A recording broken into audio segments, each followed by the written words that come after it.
everybody, welcome to episode 14 of Chord Expansion. Today we are going to be taking a look at Freddie Green Voicings.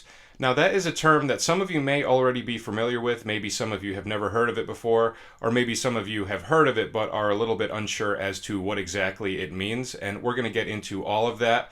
So Freddie Green was a jazz guitar player who played on a wide variety of different records, but predominantly big band records, and he had this specific style of comping and a specific style of voicings that he would use. And over the years, eventually it just got coined the term Freddie Green comping and Freddie Green voicings. There are other guitar players who also did this as well. This is not something that was exclusive to him, but I think he was kind of the guy that was responsible for popularizing it and, giving it a household name in the jazz guitar community.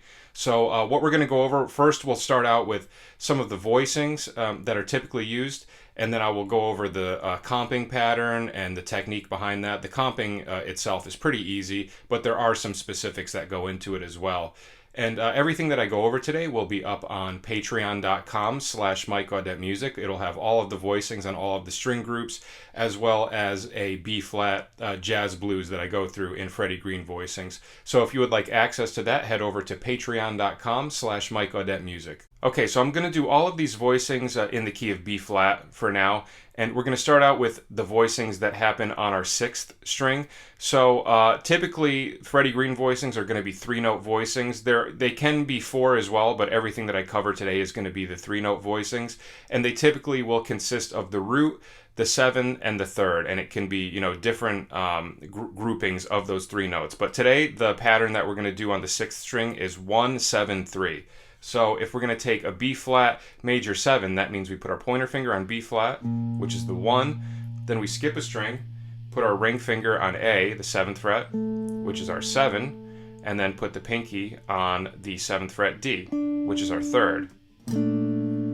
Okay, so we're just strumming from the 6th string down to the 3rd string, and I have my pointer finger coming over and muting that 5th string so nothing comes out. Now, a big element of the Freddie Green comping is the percussive sort of sound that it gets. So if we're doing the actual comping pattern, all you do is this. You just do 4 downstrokes. All right, just 1, 2, 3, just all quarter notes. Now, one thing that you do want to do, at least this is what I was taught in high school, is you want to accent beats 2 and 4. So.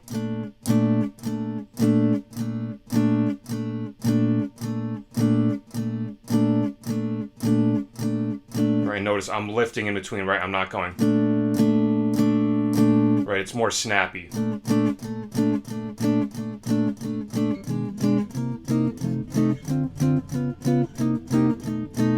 Right, it's more of that kind of style. One other important detail that I realized I forgot to include in this video is where you want to set your volume when you're doing Freddie Green comping. A big part of the Freddie Green comping is that percussive sound that you get with the pick when you're doing it. So because of that, you don't want to have your volume all the way up at 10. Typically when I do it, I have it somewhere between maybe like 5 and 6, somewhere kind of in the middle where you can chug a little bit harder with the pick and get that nice percussive sound, but you're also still hearing the chord, but the sound of the chord is not overpowering the percussive chug. So I would mess around somewhere around 5 or 6 and just find that sweet spot on your guitar and see what works best, but definitely don't have the volume all the way up to 10. So we're going to start out with just our first chord quality, which is B-flat major 7. So that's the major 7 voicing starting on the 6th string. Now, all of our major 7 voicings can also be switched to major 6 chords as well, or just 6 if you prefer to call it that. So the way that we do that is we take our 7 right here, the 7th fret, and we lower it down to the 5th fret. So now we get 6, 5, 7, which is a B-flat 6 chord. So if you want to, that first voicing, you could actually do it like this. Instead of the pointer on the bottom, you can use the middle, and that way you're in the same position for both chords. So that's a chord movement that's commonly used if you're hanging on a major 7 chord for a while and you're doing Freddie Greens. A lot of times you can go.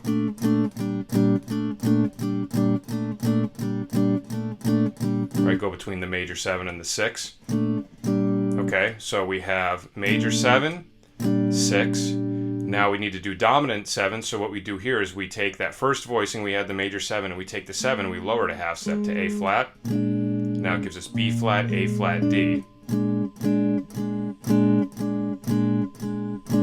Okay, so we have 3, major 7, 6, dominant 7. All right, now we have to do minor 7. So this one is interesting because since we're leaving out the 5th, this voicing that we're going to do for minor 7 will actually cover minor 7 chords as well as minor 7 flat 5s because there's no 5th present, so it can work over either of them, which is nice.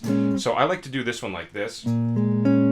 So I put my middle finger on B flat, skip string, ring on A flat, and then pinky on D flat. Okay, you could also do this if you like, pointer, middle, and ring. I don't prefer that one as much because typically if I'm using this chord, I'm going to go to another chord that's kind of in this general area. Alright, and like I said, this can also be minor 7 flat 5, so we're going to get a couple of instances where these chords can be interchangeable with 2 different chord qualities, which is nice. Alright, so major 7, 6, dominant 7, minor 7, or minor 7 flat 5, depending on the context. And then there's going to be one more, then I'll show you a minor 6 chord as well. So for minor 6, we take this minor 7 voicing we had, we take our 7th, our flatted 7th interval on this 6th fret, we lower it to the 5th fret. So now it's 6, 5, 6.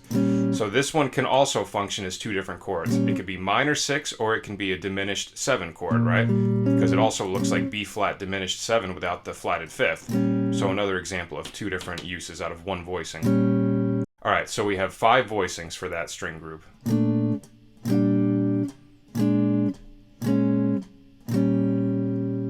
Okay, now if we take that exact same formula, root, 7, 3rd, intervallically, and we move it to the 5th string, now I'm going to be in the key of E flat. Now we get this. We start with pointer finger on E flat, skip a string, put your ring on D, and then pinky on G.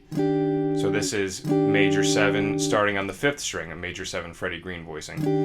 So root, major 7, 3rd. Alright, once again, if I want to switch it to a 6, I can change the bottom note from pointer to middle and go like this. Lower my ring finger down to the pointer finger on C.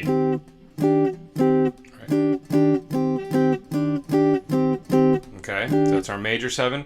Now if we want to make it dominant 7, we just lower the D to a D flat. So it's E flat, D flat, G. Alright, now if we want to do minor 7, keep the bottom 2 notes the same, take the pinky and lower it a fret to the 7th fret with your ring finger.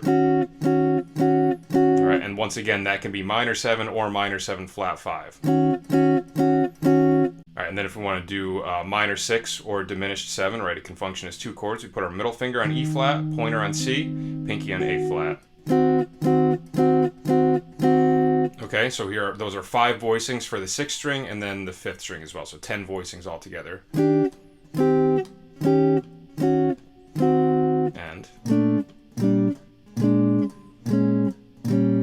Okay, and once again, all of these voicings are included on the Patreon. I have 5 more for you, and then I'm going to show you how to do these voicings with a B-flat jazz blues. So there's one other type of formula that we can do for Freddie Green as well, where we're not skipping over any strings. We're doing 3 adjacent strings. So I'm going to do this in E-flat as well. This one tends to work better on the 5th string than the 6th string. Sometimes the 6th string can get a little bit muddy and a little too low. So on the 5th string, we'll put our middle finger on E-flat, pointer on G, and then ring finger on D. Alright, so this is root, 3rd, and 7th. So it's basically, we're just taking the other voicing we did and we're putting the G note, the 3rd, down an octave. So we're getting those adjacent notes. Alright, so that's our major 7. Now if we want to make this into a 6, we just take off the ring finger, bar the pointer. We get an E-flat 6. Alright, if we want to make it dominant, it's 6, 5, 6, middle, pointer, ring. Alright, now minor 7, we take the pointer finger and lower it a fret. So you've probably noticed this by now. All of these voicings, most of the time, we just have to change one note and we get a different chord quality, which is nice. So there's our minor 7, and then the last one, we have the minor 6 or the diminished 7, depending on which you prefer to call. Also, that minor 7 one, forgot to say, that can also be minor 7 flat 5 once again. And then minor 6, we have this. E flat, G flat, C, could also be diminished 7 as well. Okay, so those 5 voicings are...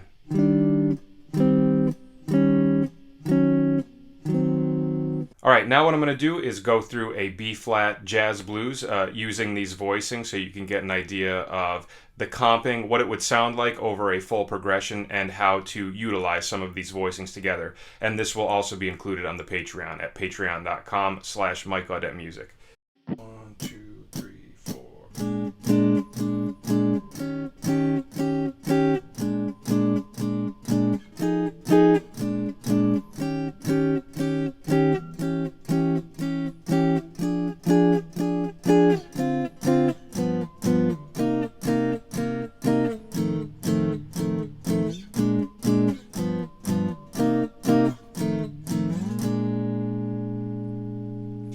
Okay, so that concludes part 1 of the Freddie Green comping. Next episode, I'm going to do a part 2, and I'm going to take you through some of the inversions that you can also do with these voicings and give you a comping pattern over a standard, like a 32-bar standard, so we can see how all of these voicings can apply to a song that has a little bit more harmonic movement. And yeah, that is it. So that's our episode for this week. I hope you enjoyed it, and I hope you learned something.